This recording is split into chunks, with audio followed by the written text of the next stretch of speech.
Welcome to Capital Catch-Up, your deep dive into the halls of Congress. I am Victor. And I am Lainey. Today we are unpacking a wide range of legislative developments, from major policy bills placed on the calendar to key nominations and intense floor debates. Let us start with Senate Bill 6, also known as the Born Alive Abortion Survivors Protection Act. This bill has officially been placed on the Senate calendar for further consideration. That is right, Victor.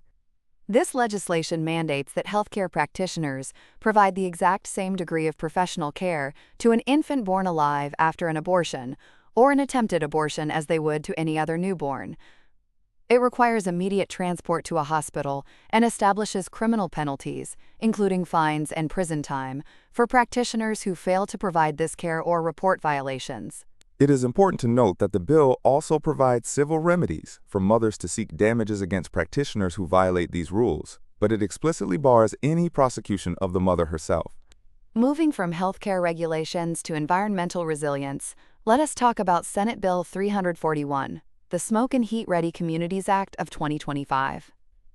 This bill proposes amending the Clean Air Act to help local communities, Indian tribes, and Native Hawaiian organizations handle the public health impacts of wildfire smoke and extreme heat. Under Senate Bill 341, the Environmental Protection Agency would provide grants for air quality monitoring, installing advanced air filtration in public buildings, distributing protective equipment like N95 masks, and creating community-wide response plans. It even establishes 4 university-based centers of excellence to research the health effects of smoke and heat. That is a direct response to the environmental hazards many Americans face today. Meanwhile, on the infrastructure front, Senators Risch and Crapo have introduced Senate Bill 1257.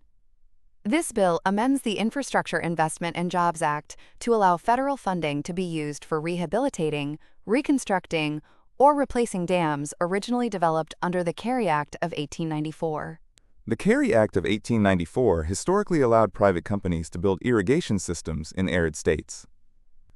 By establishing a clear approval process through the Secretary of the Interior, Senate Bill 1257 aims to ensure these aging dams remain safe and operational once primary funding requirements are met.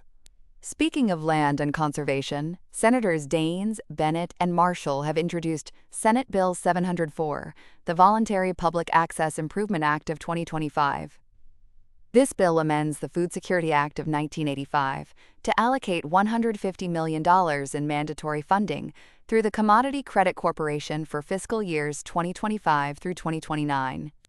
The goal here is to incentivize private landowners to open up their properties for public recreation.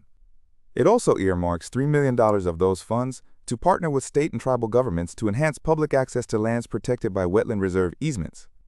It has been referred to the Committee on Agriculture, Nutrition, and Forestry. Let us look at how Congress is managing public lands through leasing. Senate Bill 2498, the National Park System Long-Term Lease Investment Act, has been referred to the Committee on Energy and Natural Resources.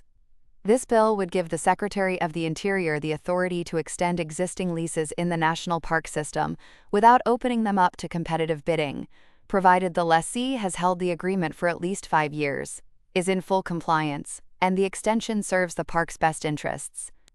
On a related note, we are seeing coordinate action on the Gateway Arch National Park in St. Louis. Senate Bill 2767 and House Bill 5254 are both known as the Gateway Partnership Act. They authorize the Secretary of the Interior to let the Gateway Arch Park Foundation host private events in park buildings. House Bill 5254 specifically sets up a 5-year pilot program with strict guidelines on event frequency, liability insurance, and full cost recovery for the National Park Service to ensure public access is not disrupted. The authority sunsets 7 years after enactment, and a report evaluating its impact is due to Congress within 4 years. Let us switch gears to tax policy. The Supporting Early Childhood Educators Deductions Act, or the SEED Act, which is House Bill 5334, has officially passed the House and is now on the Senate calendar. This is a huge development for early childhood educators.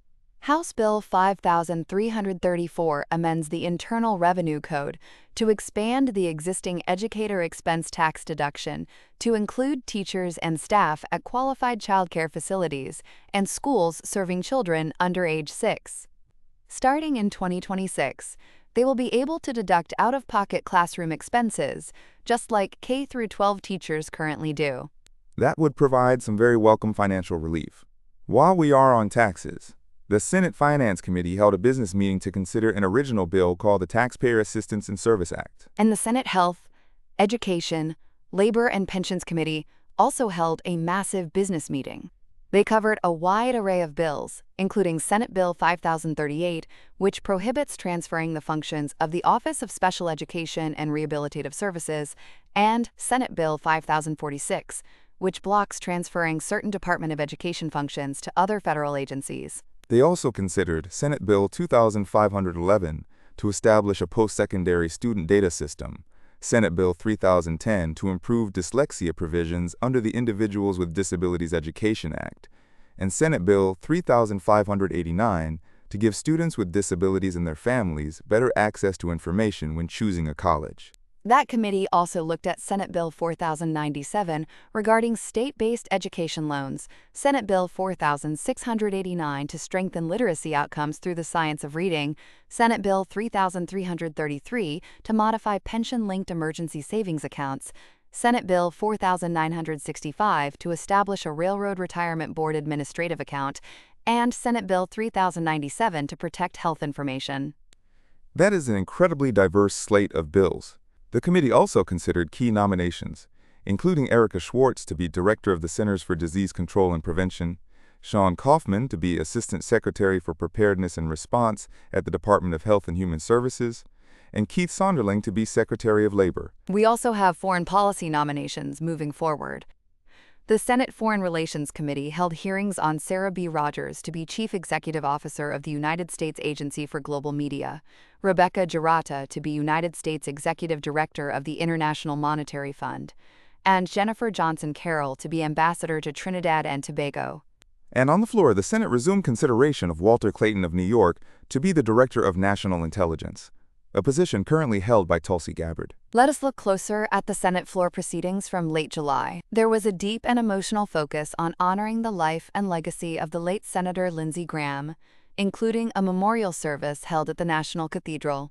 Yes, and senators from both parties discussed his final legislative priority, which is now named the Lindsey O. Graham Sanctioning Russia and Iran Act of 2026. This bipartisan bill represents a peace through strength strategy. It aims to cripple Russian military funding by imposing mandatory sanctions on its financial institutions, energy sector, and the shadow fleet of oil tankers. It specifically targets major purchasers of Russian oil, like China and India, to drain the Kremlin's resources and support Ukraine. Floor debates also touched on the stalled National Defense Authorization Act, with some members calling for a renewed focus on national defense priorities. We also heard a stark warning from Senator Grassley regarding the Social Security Trust Fund, which is projected to be depleted by 2032. He urged immediate bipartisan action to prevent significant benefit cuts and broader economic instability. There was also a brief but tense exchange on the Senate floor regarding mail-in voting, with Democratic leadership criticizing recent efforts to restrict the practice. Over in the House of Representatives, the session on July 27th was focused on routine business, but members introduced a wide array of new legislation.